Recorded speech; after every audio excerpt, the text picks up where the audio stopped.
Hi everybody, I'm Mary, and I just come online because I want to share some really good testimonies of what the Lord's done in my life. For many years that I've been walking with Jesus, I've really encountered the supernatural both in hell and in heaven and in my daily walk with God. I love Jesus, and every morning I wake up and I say, God, what do you want me to do today? And where do you want me to go? And who do you want me to speak to? And I just step out in faith every day and meet the right person at the right time, speak a word of knowledge, and I see miracles. Because God says, how will they hear without a preacher? And when you're preaching to them, then signs and wonders will follow those who believe. So I just want to share on this channel about the supernatural works of God. And I'll just share one testimony to start off the day, just to give you a little bit of feel for what we're going to do, and that you'll come back on and support this channel.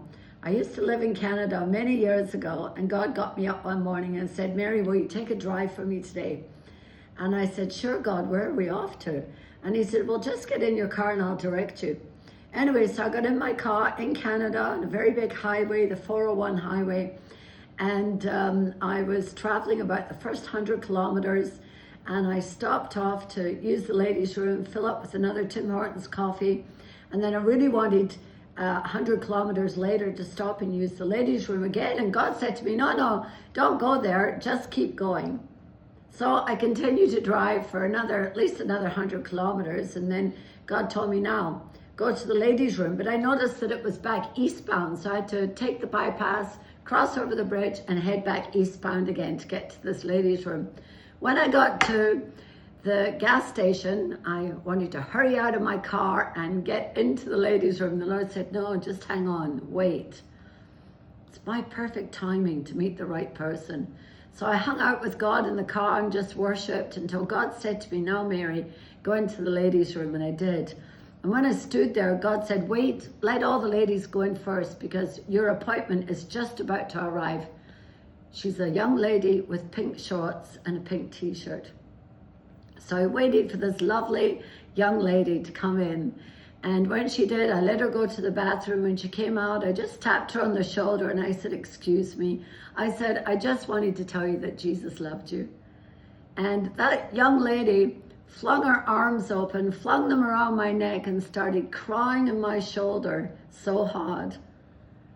It turned out that she was engaged to be married, and her wedding day was the next day. And her fiance was in the army. The army had called just a week prior and said, we're reposting you in Germany, and you have to fly out on this particular date. It was a day before her wedding, and she was devastated. But let's look at this amazing picture. Here we have God, the God of love, the God who cares about his children. And he needed somebody to travel 200 kilometers, 240 kilometers to go meet that girl on a highway in the middle of Ontario, Canada, to say, look, my daughter, I'm with you. I love you. I've never forsaken you, and I'll always be with you. Be encouraged. I love you. And she told me her story, and she said, you know, you're an angel from heaven to come and tell me, because I've just been crying all the way back from the airport. I just dropped him off and I'm on my way home. And I said, well, be encouraged, because God loves you so much. Now, think about this story. How are we willing to step out in our lives to go touch a person 200 kilometers away?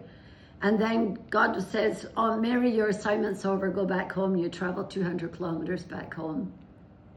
But inside your heart, you're rejoicing. You're thinking, wow, God, you're so amazing how you touch that life. Let me touch more lives like that. And so I just pray that that's something to whet your appetite with today, and that you'll come back on the channel and hear more.